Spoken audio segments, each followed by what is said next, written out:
சங்கீதா கையும் களவுமாக 2 முறை விஜயை திரிஷாவை அவர் தாக்கப்படுகிறார். அந்த பண்ணை வீட்டிலிருந்து சங்கீதா வெளியேற்றி விட்டார். ஜெகதீஷ் பழனிசாமி தான் திரிஷாவுக்கும் விஜய்க்குமான பாலம். விஜயோடு 25 வருஷம் பிஆர்ஓ இருந்த பிடி செல்வகுமார் என்ன சொல்றாருன்னா, திருமணத்தை மீறிய பல பெண்களோடு உறவு இருக்குன்னு சொல்லுகிற ஒரு பெண் சொல்லுகிற பொழுது புதுவெளிக்கு கொண்டு வருவதற்கு இதை விட ஒரு வாய்ப்பு இல்லை நம்ம நினைக்கிறோம். பம்பாயிலிருந்து ஒரு ஆங்கில பத்திரிகை ஒரு பெண் நிருபர் வர்றாங்க. பெண் நிருபருடைய நளினத்தில் மயங்கிய அந்த பெண்ணை ஈசிஆர் பங்களாவில் தங்க வைக்கிறார். ஒரு நாள் என்னோடு இருந்து விட்டு போங்கள் தங்க வைக்கிறார். அந்த அம்மாவுக்கு ஒரு விஜய்க்கு மனைவி போனா என்ன, நாங்க மனைவியா இருக்கோம். இப்படி மனநிலையில தமிழ்நாடு வந்துருச்சு. எதை செய்தாலும் நியாயப்படுத்துகிற ஒரு கூட்டம், மனசாட்சி இல்லாத ஒரு கூட்டம் இருக்கு இங்க. இதே ரசிகர்கள் அண்ணி, தெய்வம், தலைவி இப்படியே சொன்னவர்கள் தான் அந்த ரசிகர்கள். இப்போ இதை அப்படியே உருமாற்றி கொள்ளுகிறார்கள். இது ஆரோக்கியமான போக்கல்ல. விஜய் இதை ரசிக்கக்கூடாது. ரிஃப்ளெக்ட் வாய்ஸ் நேயர்களுக்கு வணக்கம். இன்றைய சிறப்பு நேர்காணலில் நாம் சந்திக்க இருக்கின்ற சிறப்பு விருந்தினர் மூத்த பத்திரிகையாளர் தமிழா பாண்டியன் அவர்களை வரவேற்று நிகழ்ச்சிக்குள் செல்வோம். வணக்கம். வணக்கம். தமிழக வெற்றி கழகத்துடைய தலைவர் விஜய் அவர்களோட மனைவி சங்கீதா ரொம்ப நீண்ட காலமாக பேச்சுவார்த்தை இல்லாமல் இருக்கிறாங்க அப்படின்றத நீங்களே சொல்லியிருந்தீங்க. பிரிஞ்சக்கூடிய நிலைமையில தான் அவங்க 2 பேர் இருக்கிறாங்க. நீங்கள் நம்ம ஏற்கனவே ஒரு தடவை பேசியிருக்கிறோம். இப்போ உங்கள் மனைவி செங்கல்பட்டு நீதிமன்றத்தில் விவாகரத்து கோரி மனு தாக்கல் பண்ணியிருக்கிறாங்க. அந்த விவகாரம் பெரிய அளவில் பூதாரகமாக வெடித்து வெளியே வந்திருக்குது. விஜய் சங்கீதா இந்த விஷயம் எப்படி பார்க்கறது? இல்லை, இப்போ சங்கீதாவை பொறுத்தவரை 2 வருட காலம் அமைதி காத்திருக்கிறார். 2 வருட காலம் சங்கீதாவுடைய தகப்பனார் சொர்ணலிங்கம், விஜயுடைய தகப்பனார் தாய் சோபா சந்திரசேகரிடம் பல முறை முறையிட்டு இதை சுமூகமாக முடித்து வைப்பதற்கு 2 முறை அந்த அவர்கள் குடும்பம் இவர்கள் குடும்பம் 2 பேரும் சென்னையில் அமர்ந்து விஜயை தொடர்பு கொண்டு விஜயை இந்த விஷயத்தை வெளியே வராமல் பேசி சுமூகமாக முடிக்க வேண்டும். அதாவது திவ்யா சாஷா விஜயுடைய மகள் சங்கீதாவுடைய தகப்பனார் லண்டன் வீட்டில் அவர் படித்து கொண்டிருக்கிறார். கனடாவில் உலக புகழ்பெற்ற ஒரு திரைப்பட கல்லூரியில் அவர் படித்தது சங்கீதாவுடைய தாய்மாமன் வீட்டில் கனடாவில் படித்தார். படித்துவிட்டு இப்போ ஹாலிவுட் திரைப்பட இயக்குநர்கள் படித்த அந்த கல்லூரியில் தான் அவர் கனடாவில் படித்துவிட்டு வெளியே வந்தார். அப்பொழுது வந்த பிறகு தன்னுடைய தந்தை தனக்கு ஒரு மிகப்பெரிய வாய்ப்பை திரைப்படத்துறையில், அதாவது இயக்குனராக அவர் இந்த திரைப்பட கல்லூரி, அதாவது கனடாவில் இருக்கக்கூடிய திரைப்பட கல்லூரி, உலக புகழ்பெற்ற திரைப்பட கல்லூரியில் படிக்க விரும்பிய சூசன் சஞ்சயை விஜய் அனுமதியோடு தான் அந்த திரைப்பட கல்லூரியில் அவர் 3 ஆண்டு காலம் படித்தார். உலகத்தில் இருக்கக்கூடிய ஹாலிவுட் திரைப்பட இயக்குநர்கள் எல்லாம் படிக்கக்கூடிய கல்லூரி அது, கனடாவில் உள்ள அந்த கல்லூரி. அப்போ அதன் பிறகு படித்து விட்டு வந்த பிறகு தன்னுடைய மகனுடைய ஆர்வத்தை, திரைப்பட ஆர்வத்தை எந்த வகையிலும் அவர் ஊக்கப்படுத்தவும் இல்லை, எந்த வகையிலும் அவர் அவனுக்கான ஒரு படிக்கட்டுகளை அமைத்து கொடுக்கவில்லை. இதெல்லாம் சங்கீதாவுக்கு மிகப்பெரிய வருத்தம். 2வது, பட்டினப்பாக்கம் கடற்கரை பண்ணை, அதாவது பட்டினப்பாக்கம் சிக்னல் ஒற்றிய ஒரு மிகப்பெரிய அடுக்குமாடி குடியிருப்பு, 11வது மாடி, அது ஒரு 5000 சதுர அடி, அது விஜய்க்கு சொந்தமானது. 12வது மாடி ஒரு 5000 சதுர அடி, அது திரிஷாவுக்கு சொந்தமானது. பனையூர் பண்ணை வீடு, இல்லை என்றால் பட்டினப்பாக்கம் ஃபார்ம் ஹவுஸ், அதாவது அந்த 5000 சதுர அடி அப்பார்ட்மெண்ட், இங்குதான் அவரை பார்க்க முடிகிறது. இந்த புகார் பல முறை வந்த பிறகு சங்கீதா கையும் களவுமாக 2 முறை விஜயை திரிஷாவை எச்சரித்திருக்கிறார். ஓ, இந்த சண்டை 2 முறை நடந்திருக்கிறது. இல்ல அந்த பெட்டிஷன்லயே கூட எந்த நடிகைங்கிறத அவங்க சொல்லல. அப்படி அழுத்தங்கள் வந்தா அந்த நடிகை பேரையும் சொல்லுவேன், அவனும் இந்த கேஸை இன்வால்வ் பண்ணவும் செய்வேன் அப்படின்ற மாதிரிலாம் சொல்லியிருந்தாங்க. எந்த அடிப்படையில் அந்த நடிகை திரிஷாதான்றத எந்த அடிப்படையில் சொல்றீங்க? இல்லை, இப்போ ஒரு 41 பேர் மரணம் கரூரில். இந்த மரணத்திற்கு திரிஷா தான் கோவாவில் ஒரு 100 நம்பியூதிரிகள், அதாவது கேரளாவை சேர்ந்த இந்த ஆன்மீகத்தில் மாந்திரிகத்தில் மிகுந்த ஆற்றல் உடையவர்கள் என்று நம்பப்படுகிற 100 நம்பியூதிரிகளை கொண்டு கோவாவில் ஒரு யாகத்தை ஏற்பாடு செய்தவர் திரிஷாவோடு இவர் தனி விமானத்தில் திரிஷா, ஜெகதீஷ் பழனிசாமி, விஜய், இந்த 3 பேரும் விமான விமானத்தில் தனி விமானத்தில் கோவாவுக்கு போனது சங்கீதாவுக்கு தெரியும். ஏன்னா நீங்க விஜயை சுற்றி இருக்கிற நபர்கள், வீட்டுக்காரர், ஓட்டுநர், இப்படி பல பேர் சங்கீதாவோடு பல தகவல்களை விஜய்யுடைய சுற்று வட்டாரத்தில் நடக்கிற செய்திகளை சந்திரசேகருக்கும் பகிர்ந்து கொள்ளுகிறார்கள், சங்கீதாவுக்கும் பகிர்ந்து கொள்ளுகிறார்கள். இதன் அடிப்படையில் ஐயா கிளம்பி போறாரு, யாகம் வளர்த்துறாங்க, ஜெகதீஷ் பழனிசாமி போறாரு, இந்த தகவலை எல்லாம் உடனுக்குடன் சங்கீதாவுக்கும் கொண்டு செல்லப்படுகிறது, சந்திரசேகருக்கும் கொண்டு செல்லப்படுகிறது. அப்போ அதன் அடிப்படையில் சங்கீதா விஜயை தொடர்ந்து கண்காணித்தபடி இருக்கிறார். அவங்க கையில பல ஆதாரங்கள்லாம் இருக்குங்கிறாங்களே, அதெல்லாம் எந்த அளவுக்கு உண்மையானது? இல்லை 100. அதாவது இதில் ஒரு விஷயம் என்னன்னா, ஜெகதீஷ் பழனிசாமி தான் திரிஷாவுக்கும் விஜய்க்குமான பாலம். இந்த விஜயுடைய மகன் நேரடியா ஜெகதீஷ் பழனிசாமி போய் சந்திக்கிறார். நீ தான் எங்க அப்பா அம்மா பிரிவுக்கு நீ தான் காரணம். அவர் தாக்கப்படுகிறார். ஜெகதீஷ் பழனிசாமி தாக்கப்படுவதை அவர் விஜய்கிட்ட சொல்றார். ஐயா, உங்க மகன் வந்து என் சட்டையை பிடிச்சி என்னை தாக்குகிறார், நான் உங்க குடும்பம் பிரிந்து போனதுக்கு நான் தான் காரணம்னு உங்க மனைவியால் அனுப்பப்பட்டு உங்க மகன் வந்து என்னை தாக்குகிறார், இந்த புகாரையும் சொல்றார். அப்போ இது உடனே சந்திரசேகருக்கு போகுது. சந்திரசேகர் போய் பேரனை கூட்டிட்டு வர்றார். தம்பி நீ பேசாம இருன்னு. இப்போ சூசன் சஞ்சய் அப்பாவோடும் இல்லை, அம்மா.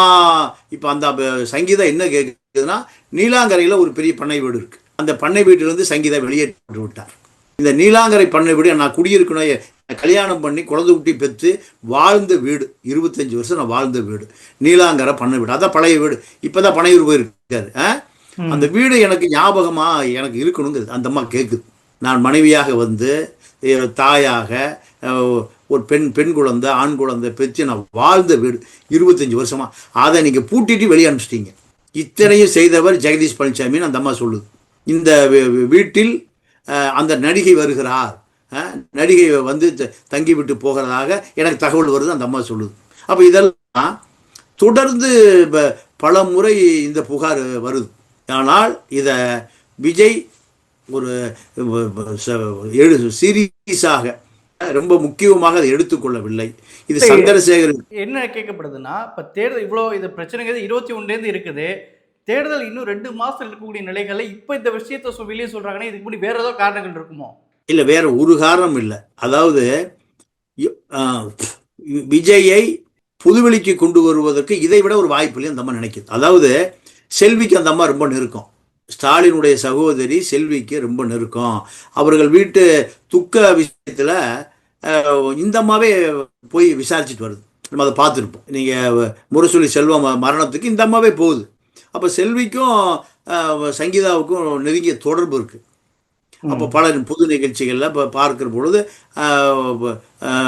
செல்விகிட்ட சங்கீதா தன்னுடைய வருத்தத்தை, கோபத்தை, துக்கத்தை, இப்படி இருக்காருங்க, எனக்கு அவருக்கும் தொடர்பே இல்லாமல் இருக்குது, நடுவில் என்னால் இதெல்லாம் 24க்கு பிறகு தான். அப்போ அந்த அம்மா செல்வி ஆலோசனை, கொஞ்சம் அமைதியாக இருங்க, இப்படி தான் இருக்கும், அது சரியாயிரும். ஏன்னா அதே போல் ஏஆர் ரஹ்மான் குடும்பம் இப்படி தான் இருந்தது. ஏஆர் ரஹ்மான் துபாயிலே செட்டில் ஆகிட்டாரு. அப்போ இதே போன்று இந்த திரைப்படம் சார்ந்தவர்கள் வீடு அப்படித்தான் இருக்கும், நம்ம பொறுமையாக இருக்கணும். அப்படி செல்வி ஆலோசனை சொன்னதாகவும் சொல்லப்படுகிறது. அப்போ இதெல்லாம் பொறுமை காத்து விஜய் தரப்புல எந்த விதமான முன்னேற்றமும் இல்லை. இல்லை என்ன சொல்றாங்கன்னா, இப்போ நீங்களே சொன்னீங்க செல்வி அவர்கள் வந்து சங்கீதாக்கு ரொம்ப நெருக்கம் சொல்றீங்க. செல்வி அவர்களுடைய தூண்டுதல் அடிப்படையில் தான் இப்போ இந்த விஷயத்தை தேர்தலுக்கு முன்னாடி கொளுத்தி போடுறாங்கன்னு சொல்றாங்களே, அதுக்கு முகாந்திரம் இருக்கா? இல்ல வாய்ப்பு இல்லை. அதாவது இது குடும்ப பிரச்சனை, அரசியலா இல்லை. இது குடும்ப பிரச்சனை. நீங்க சொர்ணலிங்கம் கூட இதுல விருப்பம் இல்லைன்னு சொல்றாங்க. நான் சில இப்போ அவர் லண்டன் சோர்ஸில் சில ஆட்கள் நெருக்கமான அவரோட தொடர்புள்ளவங்களாம் இருக்காங்க. கேட்கும்போது இல்லைம்மா நீ வேண்டாம் கொஞ்சம் பொறுமையாக இருந்தா சொல்றாரு. யாரு? சொர்ணலிங்கம். ஆனால் சங்கீதா அது முறிந்து விட்டதுன்னே சொல்லுது அந்த அம்மா. அது திருமணத்தை மீறிய பல பெண்களோடு உறவு இருக்குன்னு சொல்லுகிற ஒரு பெண் சொல்லுகிற பொழுது ஒரு பெண்ணை யாரும் கட்டுப்படுத்த முடியாது. தன்னுடைய கணவன் வரம்பு மீறி போகிறார்னு சொன்ன பிறகு நீங்கள் என்ன நடந்தது? ரஜினி மக ஐஸ்வர்யா என்ன நடந்தது? அதே போல நம்ம ஏஆர் ரஹ்மானுடைய மனைவி என்ன நடந்தது? இப்படி பல உதாரணங்கள் இருக்கு. இதெல்லாம் பொறுத்து பார்த்து இந்த பெண்கள் இனிமேல் இவரை திருத்தவே முடியாது. அதுக்கு பிறகுதான் அவர்கள் பொது வெளிக்கு வர்றாங்க. நீதிமன்றத்துக்கு வருவது என்பது ஒரு பெண் இந்த உறவே வேண்டான்னு முடிவு பண்ணி தானே வர்றான் அந்த பெண்ணு. எனக்கு அந்த பொண்ணு அந்த அம்மா சொல்லுது 2 விஷயம். நீங்க மனசாட்சி உள்ளவர்களை தட்டி பார்த்தது என்ன கேட்குதுன்னா, நான் வாழ்ந்த வீட்டிலிருந்து விரட்டப்பட்டேன், அந்த நீலாங்கர பண்ணை வீட்டு. 2வது அவர் என்னுடைய மகனை எப்படியாவது ஒரு பெரிய இயக்குனராக கொண்டு வர அந்த அம்மா விரும்புது. உன்னை எப்படி உங்க அப்பா கொண்டு வந்தாரு? வீதியா தெருவா அலைஞ்சு உன்னை இவ்வளவு பெரிய உயரத்துக்கு கொண்டு வந்தவர் உன்னுடைய தந்தையார் தான். அப்படி உன் மகனை கொண்டு வரணுமா இல்லையா? ஆனா மகனை லைக்கா நிறுவனத்தில் கொண்டு போய் அந்த அம்மா சேர்த்து பூஜைக்கு கூட அவர் வரல. அப்போ மனைவி தான் கோபம். சரி, ஒன்றும் கோபம் இல்லை, மனைவி தான் நீ இடைவெளி விடுற, மகன் என்னையா தப்பு பண்ணார்? அந்த அம்மா அதுதான் ரொம்ப கோபம் வருது. அப்போ சங்கீதாக்கு என்ன கோபம்னா, நான் வாழ்ந்து முடிச்சிட்டேன், 25 வருஷம் வாழ்ந்து முடிச்சிட்டேன், அந்த பையனுக்கு ஒரு எதிர்காலத்தை காமிக்கணுமா இல்லையா? ஆனால் ஜெகதீஷ் பழனிசாமி, புஷி ஆனந்த் போன்ற பல பேர்கிட்ட அந்த அம்மா தொடர்பு கொண்டிருக்கு. அவர் கொஞ்சம் புத்தி சொல்லுங்க, சஞ்சய்க்கு ஒரு எதிர்காலத்தை உருவாக்கி கொடுங்க, அவரு கூட நீங்க தான் நெருக்கமா இருக்கீங்க. இப்படி அந்த அம்மா ஜெகதீஷ் பழனிசாமி, அவங்க அப்பா சந்திரசேகர், புஷி ஆனந்தோடு தொடர்புல அந்த அம்மா சொல்லியிருக்கு. அதுக்கு எந்த ரெஸ்பான்ஸ் இல்லை. அப்போ தனக்கும் இவர் உபயோகரமா இல்லை, தன்னுடைய மகனுக்கும் உபயோகரமா இல்லை, இந்த குடும்பத்துக்கு அவர் உபயோகரமா இல்லை என்று வந்த பிறகுதான் இனிமேல் நீதிமன்றம் தான் இதுக்கு தீர்வுன்னு அந்த அம்மா குடும்ப நீதிமன்றத்துக்கு செங்கல்பட்டுக்கு போவதற்கு யாரும் அழுத்தம் இல்லை, யாரும் இல்லை. அந்த அம்மா இவரை திருத்துவதற்கு பல முறை முயற்சி செய்து எந்த முயற்சியும் வெற்றி பெறவில்லை என்கின்ற அந்த கனத்த இதயத்தோடு தான் நீதிமன்றத்துக்கு அந்த அம்மா போயிருக்கு. அதுல ஒரு குற்றச்சாட்டு வைக்கிறாங்க, விஜய்க்கு வந்து ஒரு மனப்பிறழ்வு இருக்கு, ஒரு சைக்காலஜி மித்தாவே இருக்கிறார் அப்படின்ற மாதிரி, ஒரு மனநலம் சரியில்லாதவர் அந்த மாதிரி அளவுக்கு சொல்ல வேண்டிய அவசியம் இருக்கா? இல்ல கோபத்துல சொல்றதான். அதாவது இல்ல கடிதத்தை பெட்டிஷன்ல போட்டிருக்காங்க. ஆமா போட்டிருக்கான். அப்ப ஏன்னா அப்பதான் டைவர்ஸ் கிடைக்கும். ஏன்னா கணவன் வந்து அவனுடைய நடத்தையில் சந்தேகம், இல்லைன்னா மன நலம் பாதிக்கப்பட்டவர், இப்படி 2 பேரோட தான் ஒரு பெண்ணால குடும்பம் நடத்த முடியாது. நீதிமன்றம் அதை ரொம்ப சீரியஸா எடுத்துக்கொள்ளும், பெண்கள் தரப்பு எடுத்துக்கொள்ளும். அப்போ அதற்கான காரணங்களை சட்ட ஆலோசகர்கள், ஏன்னா பெரிய இஷ்யூ இது. அவரு பெரிய டெல்லியிலேருந்து மிகப்பெரிய கபில் சிபல் கொண்டு நிறுத்துவார், இல்லைன்னா கபில் சிபலோட பெரிய வக்கீல் ஹாரிஸ் சால்வே கொண்டு நிறுத்துவார். அதே போல் ஒரு சிட்டிங்கு 10 லட்ச ரூபா 20 லட்ச ரூபா கட்டணம் வாங்குகிற உச்ச நீதிமன்றத்தில் மிகப்பெரிய வழக்கறிஞர்கள் தான் வந்து போகிறாங்க செங்கல்பட்டு கோர்ட்டில். அப்போ அதற்கான காரணங்களை, கிரவுண்டு ஒர்க்கை சரியாக செய்யணும். அதுதான் சங்கீதா தரப்புக்கும் ஒரு ஆலோசனை சொல்லப்பட்டிருக்கும். அப்போ 2 விஷயங்கள் உடனடியாக நடைமுறைக்கு வரும். அவர் சில சமயம் மனநலம் பாதிக்கப்பட்டு நடக்கிறாரு, எதையும் சரியாக அணுகுவதில்லை. 2வது ஆண்மை, அவர் ஒரு ஆண்மையற்றவர், இப்படின்னு 2 விஷயங்கள் தான் ஒரு பெண் நேரடியாக சொல்லக்கூடிய குற்றச்சாட்டு. நீதிமன்றம் இதற்கு எந்த விளக்கம் கேட்காது, அது அந்த வகையில் சொல்லியிருக்கு. சரிங்க. இப்போ இன்னொரு பக்கம் விஜய்க்கு வந்து பொதுவாக வந்து ஒரு பெண்கள் தான் அதிகமான வாக்காளர்களாக இருக்கிறாங்க, விஜய் மேலே ஒரு நன்மதிப்பு போன்றவங்களாம் இருக்காங்க. அப்படி இருக்கும்போது விஜய் மேலே வந்து ஒரு திருமணம் தாண்டி ஒரு உறவுல இருக்கிறார் ஒரு கள்ள உறவு வைத்துக்கிட்டு இருக்கிறார் அப்படின்னு சொல்வது மூலியம் விஜய்க்கு அரசியல் ரீதியாக இது பெரிய பாதிப்பை ஏற்படுத்துமா? ஏற்படுத்தாது. ஏன்னா திராவிட இயக்கங்களை தூண்டினால் நீங்க கருணாநிதிக்கு 3 மனைவி. முத்து அம்மா இறந்து போன பிறகு ஸ்டாலின் அம்மாவை திருமணம் பண்றாரு. ஸ்டாலின் அம்மா இருக்கிற பொழுதே கனிமொழி அம்மாவை திருமணம் செய்கிறார். எம்ஜிஆர் முதல் மனைவி இறந்த பிறகு ஜானகியை திருமணம் செய்கிறாரு. ஜானகியை வைத்துக்கொண்டு ஜெயலலிதாவை திருமணம் செய்வதற்கு முயற்சி செய்கிறார்.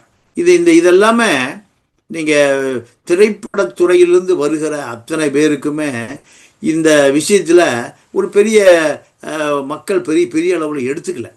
எம்ஜிஆர் ஜெயலலிதாவை திருமணம் செய்யணும்னு முயற்சி செய்கிற பொழுது மூத்த தலைவர்கள் எஸ்டிஎஸ்ல போன்றவர்கள்லாம் வேண்டாம், பெண்களுடைய வாக்கு உங்களுக்கு இருக்குது, மனைவியோடு நீங்கள் தேர்தல் பிரச்சாரம் பண்ணுறீங்கன்னு தெரிஞ்சதுன்னா மக்கள் அது ஒரு பெரிய உங்களுக்கு எதிராக வரும்னு எம்ஜிஆரை எஸ்டிஎஸ் தான் தடுத்து நிறுத்துறாரு. இங்கே திராவிட இயக்கத்தை பொறுத்தவரை 2 மனைவி என்பது ஒரு சாதாரண விஷயம் இல்லை. அண்ணாவே நீங்கள் பானுமதி கதை இருக்கு, அவள் படிதாண்டா பத்தினியும் அல்ல, நான் முற்றும் துறந்த முனிவனும் அல்ல.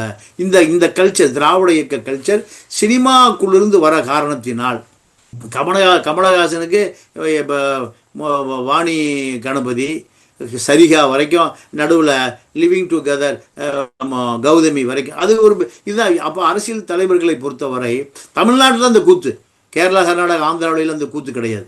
ஆமாம், அதனால விஜய்க்கு இது ஒரு பெரிய பாதிப்பாக இருக்கு. ஒரு பெண்ணு நான் சொல்றதை பார்த்தேன், விஜய்க்கு மனைவி போனா என்ன, நாங்கள் மனைவியா இருக்கோம், தங்கச்சியாகவும் இருப்போம், மனைவியாகவும் இருப்போம். இப்படி மனநிலையில தமிழ்நாடு வந்துருச்சு. அதாவது எம்ஜிஆருடைய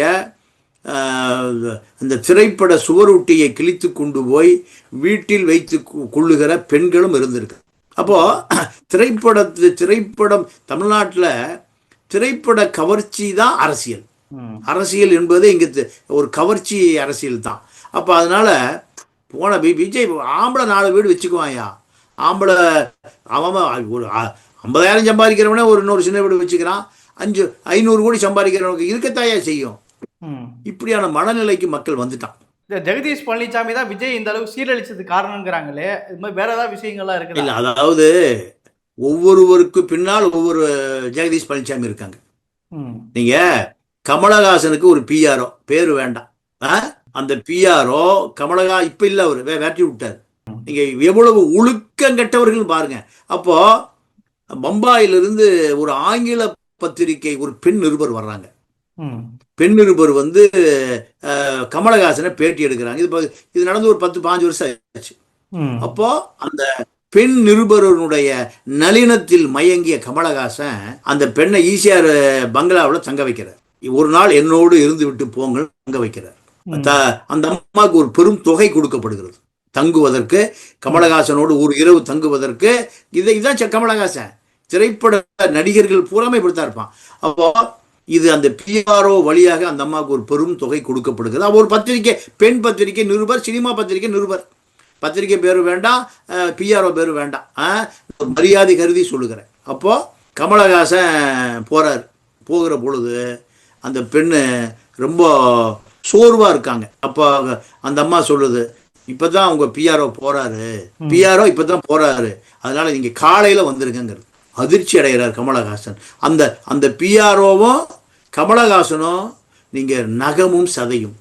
கலா மாஸ்டரால் அவர் ஒரு ரயில்வே ஸ்டாஃப். அவர் நீங்க அமெரிக்காவில் அந்த ட்வின் டவர் அடித்து முடித்து பிறகு கமலஹாசன் ஒரு படம் எடுக்க போறார் எங்க அமெரிக்காவில்.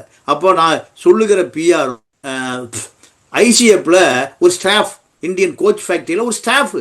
இந்த கோச் ஃபேக்டரி ஸ்டாஃப் தன்னுடைய பஞ்சு கார்டை சக தொழிலாளி கொடுத்துட்டு அமெரிக்காவுக்கு பிஆர்ஓவா போயிடுறாரு.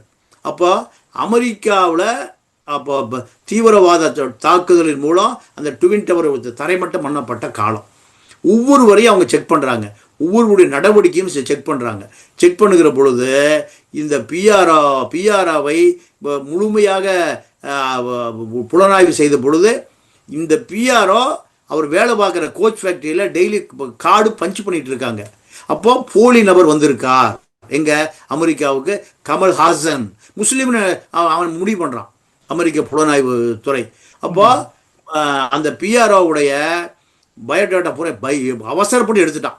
இவன் யாரோ ஊடுருவிட்டான்னு பார்க்கிற பொழுது இவர் உடனே போலீஸ் FBI பொசிஷன் எடுத்துட்டான். எடுத்த பிறகு பார்க்கிற பொழுது அவனுக்கு உண்டான வேலையை செஞ்சிருவான்ல, தலைகளை கட்டி வச்சு ஐஸ் பால் படுக்க வச்சிட்டான். அப்போதான் சொல்றாரு, என்னுடைய கார்டை என்னுடைய நண்பன்கிட்ட கொடுத்துட்டு பஞ்சு பண்ணிட்டு வர சொன்னேன், எனக்கு சம்பளம் வரும், அது அதே நபர் நான் தான், இதே நபர் சொன்ன பிறகு இதை முடிவு செய்துட்டு அப்போ திருப்பி விட்டுறான். அந்த நபர் தான் அந்த பத்திரிகை இந்தி பத்திரிகையினுடைய பெண்ணோட. இதுதான் இவர்களுடைய கல்ச்சர். இதுதான் அதோட கமலஹாசன் அந்த பிஆர்ஓவை விரட்டியே விட்டார். இப்போ இந்த பிஆர்ஓ வேலை தான் பார்த்துட்டு இருக்கார். அப்போ இது ஜெகதீஷ் பழனிசாமியை போன்ற ஒவ்வொரு நடிகருக்கும் ஜெகதீஷ் பழனிசாமிகள் இருக்கிறார்கள். அத்தனை பேருக்கு நான் பேர் என்ன விழாவரியெல்லாம் சொல்ல விரும்பல இவருக்கு. ஏன்னா ஒருவர் புகழ்பெற்று வருகிற பொழுது, இப்போ ரூட்ஸ் நிறுவனம்னு ஒரு நிறுவனம் வச்சிருக்காரு ஜெகதீஷ் பழனிசாமி. அது 1000 கோடி ரூபாய் இன்வெஸ்ட்மெண்ட். எவ்வளவு? 1000 கோடி.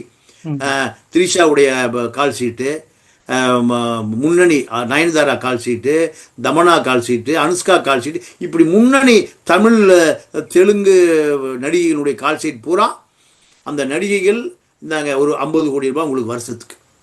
இப்படி மொத்த கான்ட்ராக்ட் ஒப்பந்தம் எடுக்கப்பட்டு ஒரு திரைப்பட நிறுவனம் திரிஷாவுடைய கால் சீட் வேணா, திரிஷா யாரை கை காமிப்பாங்க?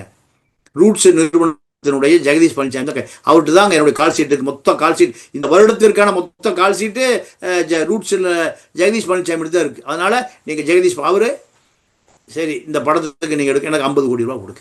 வருஷ ஒப்பந்தமே 50 கோடி நயன்தாராவுக்கு இந்த நிறுவனம் முதல்ல கொடுத்துருவான்.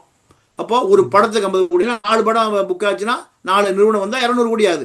இப்படியான நிறுவனத்தை விஜயே 1000 கோடி ரூபாய் கொடுத்து ஜெகதீஷ் பழனிசாமியை அந்த நிறுவனத்தினுடைய இயக்குனராக உருவாக்கியிருக்கார். அப்போ எல்லா நடிகர்களுக்கும் இது போன்ற ஒரு அந்தரங்க உதவியாளர்கள் இருப்பான். நீங்கள் அந்த படத்தினுடைய இணை ஜனநாயகன் படத்தினுடைய நீங்கள் கோ ப்ரொடியூசர் ஜெகதீஷ் பழனிசாமி. அவர் கோயம்புத்தூர் சார்ந்தவர். கோயம்புத்தூர்லேருந்து ஜெனரல் கம்பார்ட்மெண்ட்டில் தான் சென்னை வந்திருக்கார். அவரோடு இருந்த பழைய நண்பர்கள் சொல்கிறாங்க, ரிசர்வேஷன் பண்ணி கூட வர முடியாமல் ஓப்பன் டிக்கெட் வாங்கிட்டு சென்னைக்கு வந்தவர் இன்னைக்கு எவ்வளவு?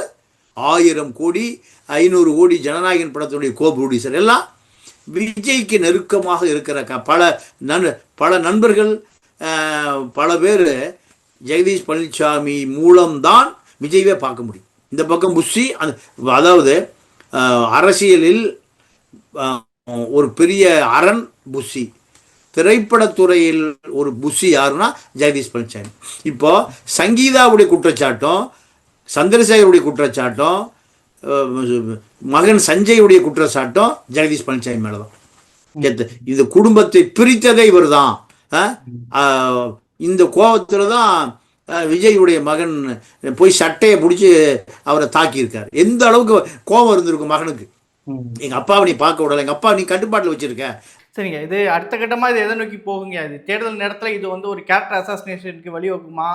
இது அடுத்த கட்டமா இது விவாகரத்து சுமூகமா முடிவதற்கு வாய்ப்பு இருக்கா? இது என்ன நடக்கும் அடுத்து?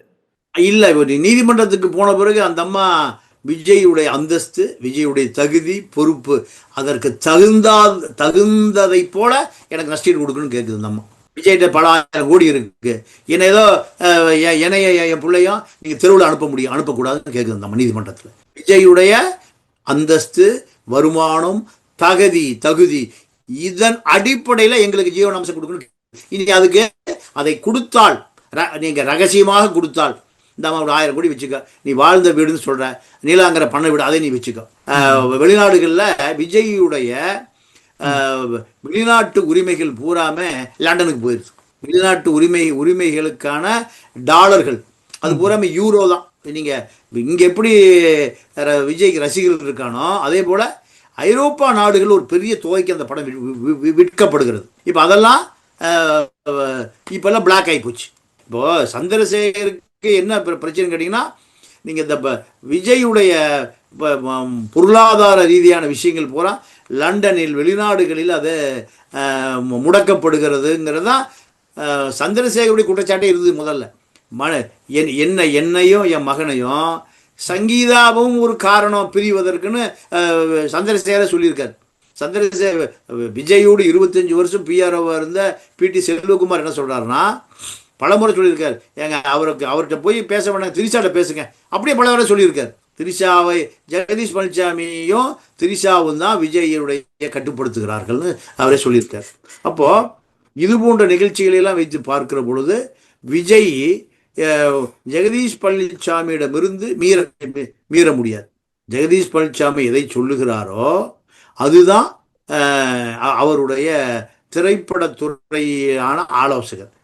அரசியல் ஆலோசகர் புஷி ஆனந்த், 2 பேரும் தான். அரசியலில் இவங்க குடும்பம் பாதிக்கப்படாத அவருடைய சொந்த விஷயம், ஓட்டு போட்டால் மக்கள் அவர் முதலமைச்சர் ஆகட்டும், இல்லை இப்போ எது வேணும் ஆகட்டும். ஆனால் குடும்பம் பிரிவதை தான் அவர்கள் 2 குடும்பமே அதை மன வருத்தத்தில் இருக்காங்க. சந்திரசேகர், சோபா, அதே போல் அந்த பக்கம் சொர்ணலிங்க குடும்பம், சங்கீதா, 3 பேருமே மகன் சஞ்சய், மகள் திவ்யா சாஷா, இவர்கள் எல்லாமே மன வருத்தத்தில் இருக்கிறாங்க. அப்போ இதை ஒட்ட வைப்பதற்கான வாய்ப்புகள் 2 வருடம் நடந்திருக்கு. 2 வருடங்களும் நீங்க அந்த பாலவாக்கம் 5000 ஸ்கொயர் ஃபீட் 12வது 11வது மாடி 12வது மாடி ரகசியங்களை நான் வெளியிடுவேன்னு சொல்றாங்க. நிறைவு பகுதிக்கு வருவோம் ஐயா.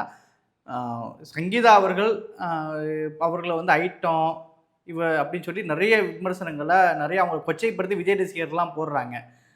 சங்கீதா அவர்கள் ஒரு மோசமான கேரக்டர் கொண்டவங்களா, அவங்கள விஜய் ரசிகர்கள் இந்த மாதிரி பேசுவதை எப்படி பார்க்கறது? நிறைவான உங்க கருத்து சொல்லிருங்க. அதாவது தமிழ்நாட்டை பொறுத்த வரைக்கும் தலைவன் ஒரு கட்சி எதை செய்தாலும் நியாயப்படுத்துகிற ஒரு கூட்டம், மனசாட்சி இல்லாத ஒரு கூட்டம் இருக்கு இங்க. அது அண்ணா காலத்திலிருந்து இருக்கு. அண்ணா காலத்திலிருந்து, கருணாநிதி காலத்திலிருந்து, ஜெயலலிதா காலத்திலிருந்து இருந்தது. பக்குவப்படாத அந்த இளைஞர்கள் கூட்டம் சங்கீதாவை சிறுமைப்படுத்துவதோ அவரை தனிமைப்படுத்துவதோ ஏற்றுக்கொள்ள முடியாது. இந்த விஜய் ரசிகர்கள், இதே ரசிகர்கள் அண்ணி, தெய்வம், தலைவி இப்படியே சொன்னவர்கள் தான் அந்த ரசிகர்கள். இப்போ இதை அப்படியே உருமாற்றி கொள்ளுகிறார்கள். இது ஆரோக்கியமான போக்கல்ல. விஜய் இதை ரசிக்க கூடாது. சரிங்க. விஜய் சங்கீதா இந்த விவாதத்துக்கு வரும் பெரிய அளவில் வெடிச்சிருக்குது. அதுக்கு பின்னாடி என்னென்ன விஷயங்கள்லாம் இருக்குது, ஜெகதீஷ் பழனிசாமியோட ரோல் இதில் என்ன இருக்குது, சினிமா துறையில் இன்னும் மற்றவர்கள் எப்படி இருக்கிறாங்க அப்படிங்கிற பார்வையை முன் வச்சிருக்கீங்க. இது அடுத்தக்கிட்ட என்ன எதை நோக்கி போகுங்கிறதையும் நம்ம பார்ப்போம். நிகழ்ச்சியில் பங்கேற்று கருத்துக்கு நேரத்தை மிக்க நன்றி. நன்றி, வணக்கம்.